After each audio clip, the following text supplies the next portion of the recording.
복을 비는 자와 누리는 자의 특징, 이런 제목으로 은혜를 나누려고 합니다. 새해가 되면 인사하는 게 있죠. 새해 복 많이 받으세요.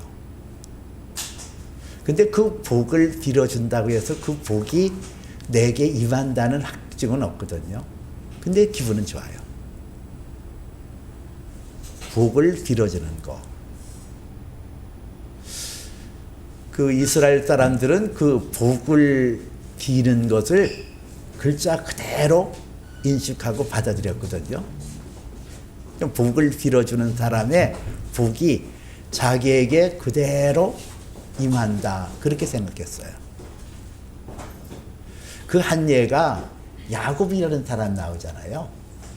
그 이삭이 이제 나이가 들어 눈이 어두워지고 복을 빌어준다고 그럴 때에 이 야곱이 장자의 복을 받기 위해서 형 에서처럼 꾸며서 그 아버지에게 복을 받잖아요. 그 정도로 위에 사람이 아래 사람에게 복을 빌어주는 것을 그대로 믿었단 말이에요. 복을 빌어준다. 이건 사람이 할 수 있는 거예요. 하나님의 형상과 모양대로 지음을 받은 사람만이 누구에게 복을 빌어줄 수 있거든요. 왜냐하면 이 복이라는 것은 사실 사람에게 속한 것이 아니라 하나님께 속한 것이기 때문에 그래요. 오직 하나님 앞에만 이 복이 속해 있거든요. 하나님의 형상과 모양대로 지음을 받은 사람만이 복을 빌어줄 수 있어요. 오늘 여기 성경에 보면 보아스라는 사람이 나오고 룻이라는 사람이 나와요. 보아스가 그 룻을 향하여 복을 빌어주고, 그리고 그 룻은 그 복을 기쁨으로 받아들여요. 오늘 성경을 통해서 복을 빌어주는 사람과 복을 받고 누리는 사람의 특징이 뭔가 세 가지로 말씀드리려고 그러거든요. 복을 빌어주는 사람 특징, 그리고 그 복의 내용, 세 번째는 복을 누리는 룻이 가지고 있는 특징이 무엇인가, 이렇게 말씀을 나누려고 해요. 첫 번째는 복을 빌어주는 보아스에게 나타나는 특징이 나와요.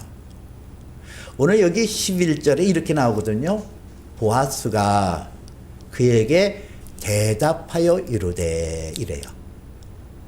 보아스가 그에게 대답하여 이르되, 내 남편이 죽은 후에 내가 시어머니에게 행한 모든 것과, 이렇게 나오잖아요.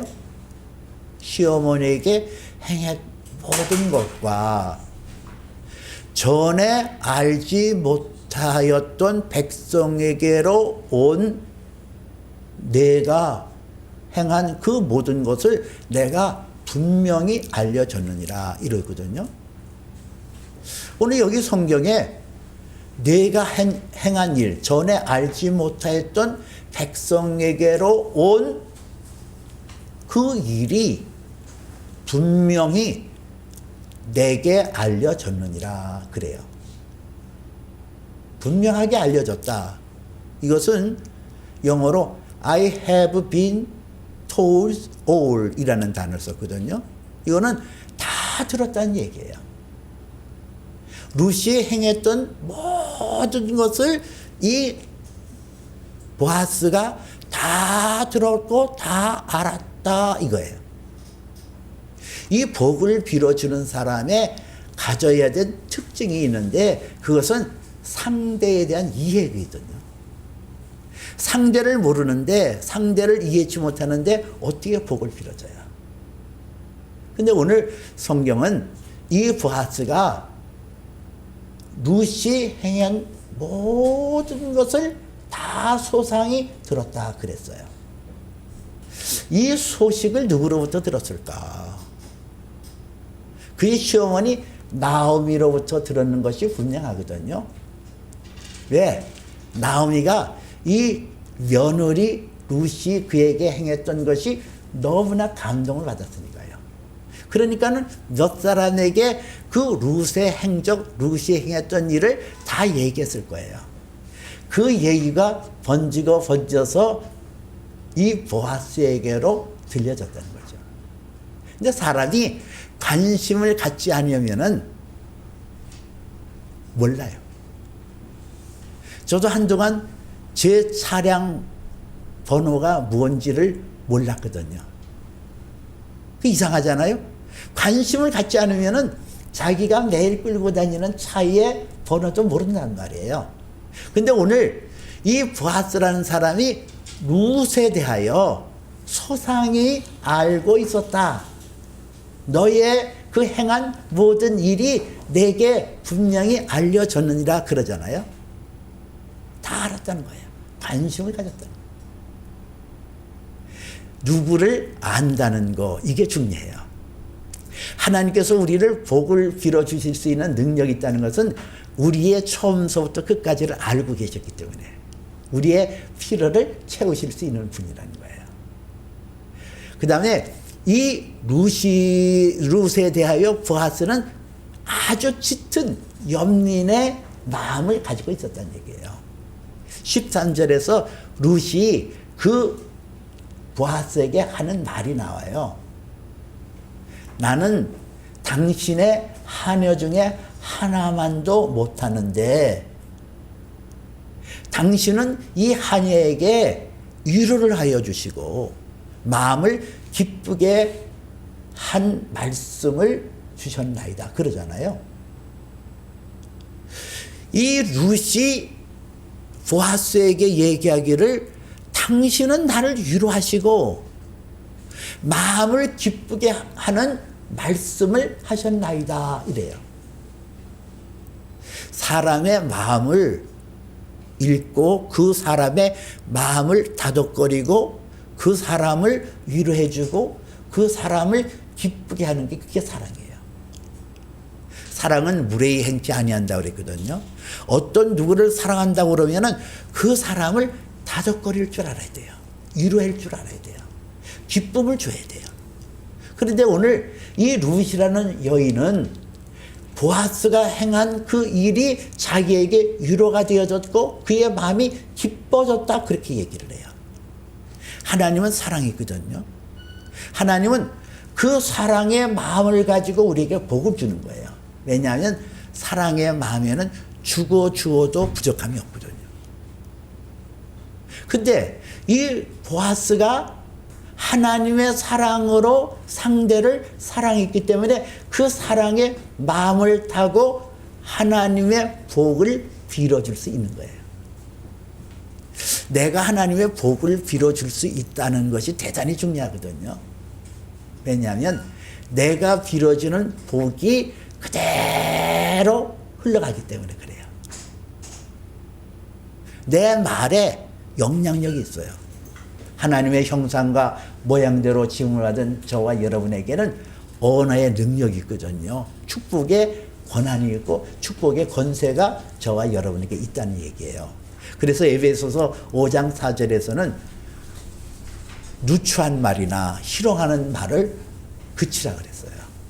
오히려 감사하는 말을 해라 그랬거든요.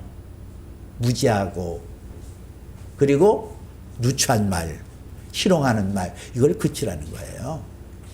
내가 말하는 것이 상대에게 그대로 영향을 미쳐요. 그래서 내가 상대를 향하여 복을 빌어주는 것이 그대로 나타나거든요. 이 상대의 마음을 위로해주고 기쁘게 하는 거, 그게 사랑의 마음이고 그 사랑의 마음을 통해서 내 안에 흐르는 복이 나타나거든요. 근데 이 복을 선언해주고 복을 베풀어주는 사람은 자기 있는 것을 주는 거예요. 아니, 내게 없는 것을 어떻게 상대에게 나가요? 그렇잖아요. 그거는 빈말이에요. 내게 복이 없어요. 내게 복이 없는데 상대를 향하여 복 많이 받으세요 하는 것은 사실 빈 그릇과 같은 얘기예요. 허망한 얘기예요. 헛된 얘기예요. 내게 있는 것이라야 내 안에서 복이 흘러나가거든요.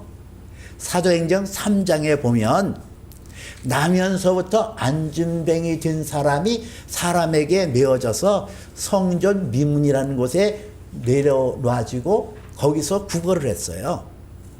근데 그 구걸을 하는 그 나면서부터 안진뱅이 된 사람을 제9시에 하나님 앞에 기도하는 시간을 쫓아서 베드로와 요한이 그 성전 미문이라는 곳에 들어가다가 이 사람을 본 거예요. 그 성경에 보니까 베드로가 그를 주목하여 보았다 그랬거든요. 아주 눈여겨봤다는 얘기예요. 그리고 그를 향하여 베드로가 한 말이 나와요. 베드로가 그에게 이르되 내게 은과 금은 없으되 내게 있는 것으로 너에게 주노니 나사렛 예수 그리스도의 이름으로 일어나 걸으라. 그런 날이 나와요. 여기 보니까 베드로가 그 나면서부터 안진뱅이로 있었던 거린에게 얘기하기를 은과 금은 없다. 그러나 내게 있는 것으로 내게 주노니 나사렛 예수 그리스도의 이름으로 일어나 걸으라. 내게 있는 것을 준다는 거예요. 내게 있는 것. 내게 있어요. 은과 금은 없어요. 그러나 내게 있는 것이 있는데 그것은 예수 그리스도의 이름으로 베풀어 줄 수 있는 것이 있다는 거예요. 이 보아스라는 사람도 그런 거거든요. 보아스라는 사람도 자기에게 주어진 모든 것이 하나님의 복으로 임한 것임을 그가 인식하고 있었어요. 나는 복을 받은 사람이다. 나는 하나님의 은혜를 입은 사람이다. 그렇기 때문에 그 안에 하나님의 주시는 복이 있다는 것을 인식했기 때문에 이 룻을 향하여 복을 선언할 수 있고 복을 빌어줄 수 있었던 거거든요. 두 번째는 이 복의 내용이 뭐냐. 이 보아스가 베풀어줬던 복의 내용이 12절에 나와요. 이 보아스가 룻에게 이렇게 얘기합니다. 여호와께서 내게 행한 모든 일에 보답하시기를 원하며 이스라엘의 하나님 여호와께서 그의 날개 아래 보호를 받으러 온 내게 온전한 상 주시기를 원하노라 그랬어요. 여기서 지금 그 보아스가 룻에게 원하노라 그러잖아요. 기원, 바란다. 왜 이 기원을 했을까? 원한다. 이 하나님께서 주시는 복이 너에게 흘러가야 되지 내가 너에게 무엇을 줄 수 없다는 거예요. 복이라는 것은 하나님으로부터 나와야 되거든요. 근데 오늘 성경에 이 보아스가 룻에게 얘기하는 것은 내가 행한 모든 것에 하나님께서 보답하시기를 원한다 그랬어요. 이 내가 행한 게 뭘까요? 내가 행한 것. 오늘 11절에서는 룻이 내 남편이 죽은 후에 내가 시어머니에게 행한 것과 전에 알지 못했던 백성에게로 온 내게 이르잖아요. 여기서 세 가지가 나와요. 이거 세 가지는 이 룻이 그 남편이 죽은 후에 이래요. 남편이 죽은 후에 내 시어머니에게 행한 모든 것 이래요. 이 시어머니에게 행했다. 결단한 거예요. 남편이 잃었어요. 세상의 소망이 끊어졌어요. 세상의 의미가 상실되어졌어요. 그런데 그 어머니 나오미가 믿는 하나님을 섬기기로 작정하고 그 어머니를 따르고 어머니를 공개했던 그것을 하나님께서는 기억하고 그에게 복 주시기를 원한다 이런 거예요. 내가 전에 알지 못했던 백성에게로 내가 그 전에 알지 못했어요. 새로운 세계예요. 미지의 세계예요. 그리고 결단하고 왔어요. 요 세 가지를 하나님께서 보답하시기를 원하노라 그랬거든요. 이 보답이라는 의미는 두 가지 의미 있는데, 하나는 빚진 자가 빚을 갚는다는 의미가 있어요. 하나님께서는 우리가 행한 그 일에 하나도 땅에 떨어지지 아니하고 반드시 보답하시는 분. 그래서 마태복음 10장 42절에는 이런 말씀이 있어요. 너희가 제자의 이름으로 이 작은 자 중에 하나에게 냉수 한 그릇 준 것이라도 내가 진실로 너에게 이르노니 그 상을 결단코 잃지 아니하리라. 여러분과 제가 예수 그리스도를 믿어서 하나님의 자녀가 되어지고 하나님의 택한 백성이 되는 그 순간에 가장 사소한 일이라도, 아니 그 냉수 한 그릇 포소 준 게 뭐가 대단해요? 그러나 그 사소하고 아무렇지도 않게 행한 것이라도 제자의 이름으로 행한 것은 예수님께서 진실로 내가 너에게 이르노니 반드시 그 상을 잃지 아니하리라고 했거든요. 하나님께서 결산할 때가 있어요.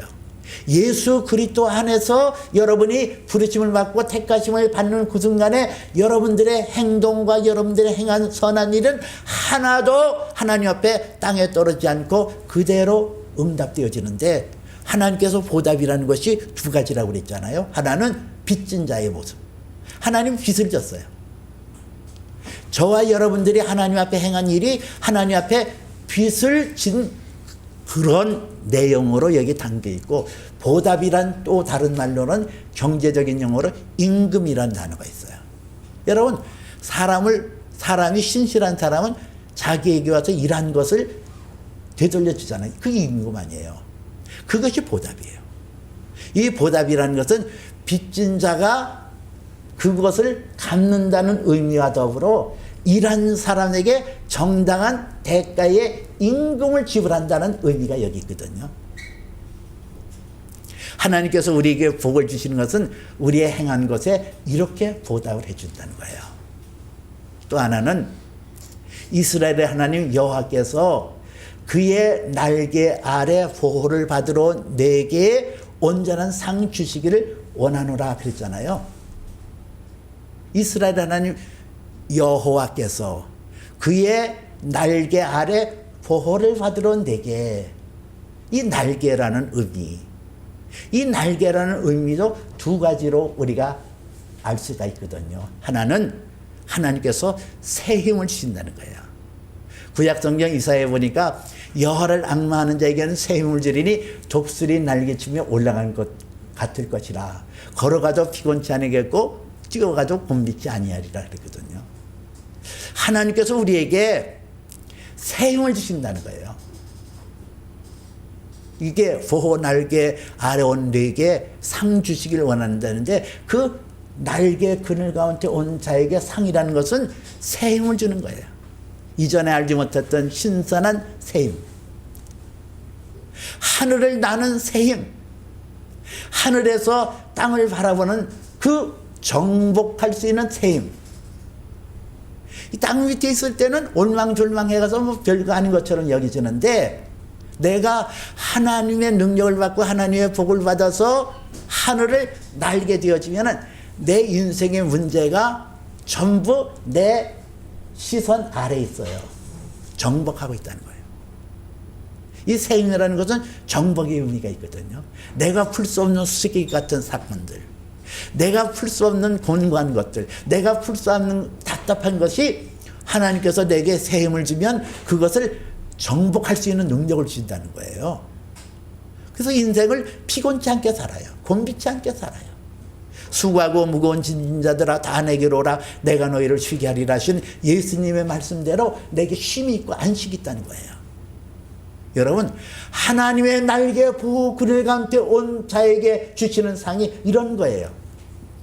여러분들이 인생이 곤고해지고 인생이 시들어질 때 하나님께서는 그 날개 그늘 가운데 온 자를 그렇게 축복하시고 인도하시거든요.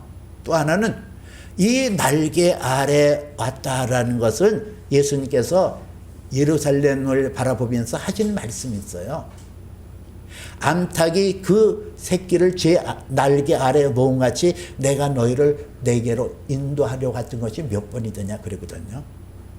하나님의 보호 날개라는 것은 철저하게 우리를 지켜주셔요. 이스라엘은 하나님은 졸지도 않고 주무시도 아니하고 우리를 지켜보신다고 그러거든요. 하나님께서 저와 여러분을 지키는데 마치도 암탉이 그 병아리를 그 날개 아래에 품어서 보호해 준 것처럼 그렇게 보호한다는 거예요. 어떤 상황과 어떤 처지 속에서도, 어떤 곤란한 처지 속에서도 시편에서는 얘기하기를 내가 깊은 웅덩이와 기가 막힐 수렁에 빠졌을 때 하나님께서는 나를 이끌어서 두 발로 반석 위에 걷게 하시느니라 그렇거든요. 이게 날개 아래예요. 여러분들이 때로는 곤간일에 빠지고 여러분들이 때로는 절망에 빠진다 할지라도 거기서 건져주시는 하나님, 이게 온전한 상이에요.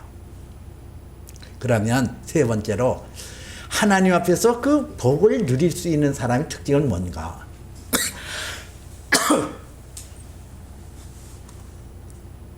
오늘도 여기 성경에 룻이 나오잖아요. 근데 이 룻이라는 여자가 룻이 이르되 13절에 보니까 룻이 이르되 내 주여 나는 당신에게 은혜 있기를 원하나이다 그래요. 내 주여. 이 내 주여, 내 주여 할 때에 이 주라는 것은 헬라어로 큐리오스라는 단어를 쓰고요. 내 주여 할 때에 이것은 아돈이라는 단어를 써요. 히브리 말로는. 이것은 무엇을 말하냐면은 어떤 존귀한 자를 얘기할 때 이 아돈이라는 단어를 썼어요. 그리고 하나님을 지칭할 때도 아도니아, 당신은 나의 아도니아입니다 할 때는 당신은 나의 주십니다 할 때 쓰는 단어거든요. 근데 이 단어가 내 주여, 나의 주여 이렇게 말할 때, 내 주여 말할 때에 그 복을 베풀어 주는 보아스를 상당히 존귀한 자로 여겼다는 거예요. 그리고 믿었어요. 내 주여 당신에게 은혜 있기를 원하나이다. 믿었다니까요. 성경에서는 내 믿음대로 될지어다 그랬어요. 내가 상대가 나에게 복을 빌어줄 때에 그것을 여러분들이 믿음으로 받아들이면 그 믿음대로 되어지거든요. 여러분들에게 예수 그리스도의 이름으로 복을 빌어주는 것을 내 주여 내가 당신에게 은혜를 있기를 원하나이다. 그것을 믿고 받아들일 때 그 받아들이는 순간에 여러분들은 복 있는 사람의 대열에 들어설 수 있다는 거예요. 그러면서 이 룻이라는 여인이 보아스를 향하여 나는 당신의 하녀 중에 하나만도 못하나 이러잖아요. 당신은 이 하녀에게 위로하여 주시고 마음을 기쁘게 하는 말씀을 하셨나이다 그래요. 이 하녀라는 것은 그 당시에 하녀라는 것은 정말 사람 대우를 못 받았거든요. 이건 겸손이에요. 하나님의 능하신 손에서 겸손하라 때가 되면 너희를 높이시리라 그랬거든요. 이 겸손이라는 게 굉장히 중요해요. 하나님의 복은 위에서부터 아래로 내려와요. 교만한 사람은 복을 못 받아요. 내 힘으로 살지. 그 어떤 사람은 그럴 거예요. 아이 세상에 교만한 사람도 잘 사는데요. 그 잘 산다는 의미를 알아야 되거든요. 내 힘으로 교만한 사람은 난 능력 있어 나는 무엇인지 할 수 있어. I can do everything. 나는 I can do everything. 자기 힘으로 성취할 수도 있고 자기 힘으로 이뤄낼 수도 있어요. 그러나 쉼이 없어요. 안식이 없다는 거예요. 일어났는데, 가졌는데, 부여를 이루는데 누림이 없어요. 그 안에 행복이 없어요.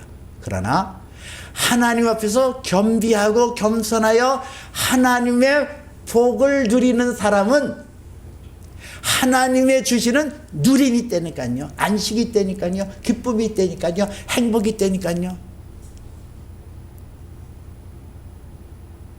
교만한 사람은 산의 진미를 먹는다 할지라도 그 산의 진미를 통하여 누림이 없어요. 행복이 없어요. 그러나 하나님의 복을 누리는 겸손한 사람은 보잘것 없는 음식을 먹는다 할지라도 거기에서 기쁨이 있고 감사가 있고 즐거움이 있거든요. 이게 낮아지는 게 중요한 거예요. 이 룻이라는 여인은 낮아졌어요. 낮아져서 나는 당신의 하녀 하나만도 못한 존재입니다. 그러나 당신은 이 하녀에게 위로하여 주시고 기쁜 마음에 그것을 가질 수 있도록 내게 말씀하셨다 그랬어요. 작은 것에 감사하고 있잖아요. 이삭을 줍는 것에 대해서 감사하고 자기를 배려하고 자기에게 힘을 빌어주고 복을 빌어주는 그것을 기쁨으로 받아들이고 감사함으로 받아들이고 믿음으로 받아들였어요. 이것이 중요한 거예요. 여러분들이 올해 하나님의 복을 누리셔야 돼요. 나는 그렇게 되기를 위하여 기도하고 있어요. 여러분의 삶 속에 하나님의 복이 임하는 거예요. 저는 열심히 여러분들에게 복을 빌어드릴 겁니다. 그러면은 여러분들은 그 복을 아멘으로 받아가지고 믿음으로 받아들이시고 감사함으로 받아들여 보세요. 그래서 여러분의 삶 속에 하나님의 충만한 복이 임하시길 바랍니다. 사랑의 마음이라는 것은 상대를 위로해주고 기쁜 마음을 갖게 하는 거라고 그랬잖아요. 위로해주고 비비꼬는 말을 하면 안 돼요, 여러분들이. 그 말이 상대에게 흘러가려고 하면은 비비꼬이고 비아냥거리고 저주스러운 말이 내게 흘러가서 그것이 나로부터 흘러간다니까요. 그러니까 여러분들이 복된 언어를 써야 된단 말이에요. 상대를 격려해주고 위로해주고 상대에게 힘을 실어주는 말들, 그런 말들을 통해서 여러분들이 하나님의 복을 빌어주는 사람으로 세움을 받으셔요. 내가 복된 자의 자리에 있어서 복을 빌어주는 자, 이것이 복 있는 사람의 모습이에요. 주라 그리하면 흔들어 넘치도록 안겨주리라. 주는 것이 받는 것보다 낫느니라. 아니 복을 빌어주는 게 뭐 큰 게 아니잖아요. 그러나 이것은 나에게도 중요하고 상대방에게도 아주 좋은 영향을 미칠 수 있어요. 부하들을 통하여 하나님께서 선언한 그 복을 하나님께서 들으시고 실제한 것처럼 저와 여러분들의 입술을 통하여 선언해주고 입술을 통하여 복을 빌어주는 것이 하나님께서 들으시고 실제화 그것을 온전케 하심을 믿어야 될 것이에요. 복을 빌어주는 자의 특징, 상대를 잘 알고 상대의 필요를 채워주고 상대를 사랑하고 상대를 아껴주고 그래서 그 사람의 낮은 자리에 내려가주는 것, 그 하나님의 복이라는 것은 하나님께서 우리의 행한 것에 보응하시는 하나님, 보답하시는 하나님, 그 보답이라는 것은 두 가지 의미라고 그랬죠. 하나님 앞에서 빚을 진 자에게 주는 그 빚, 그리고 노동한 자에게 주시는 임금, 이런 뜻이 있다고 그랬어요.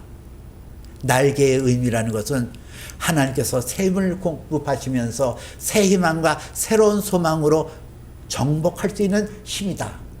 그리고 그 날개라는 것은 철저하게 우리를 보호하여 주시는 것이다라고 그랬어요. 이 하나님의 복을 누리는 사람의 특징은 겸손하게 자기를 낮추며 그리고 그 복을 믿음으로 받아들이고 그리고 기뻐하는 자라고 그랬어요. 이런 은혜와 축복이 저와 여러분에게 임하시기를 주님의 이름으로 축복해 드립니다. 기도합니다. 살아계시고 자비로우신 아버지 하나님, 하나님께서는 연초가 되어서 우리의 입을 통하여 복을 빌어줄 수 있는 능력을 허락하여 주었사오니 감사드립니다. 우리가 선언하고 우리가 선포하는 모든 복이 하나님께서 들으시고 응답하여 주실 줄 믿습니다. 우리의 언어가 복 있는 언어 되게 하시고 또 우리의 마음이 하나님의 주시는 그 복을 믿음으로 화합하고 받아들일 수 있도록 은혜를 내려 주시옵소서. 예수님 이름으로 기도합나이다.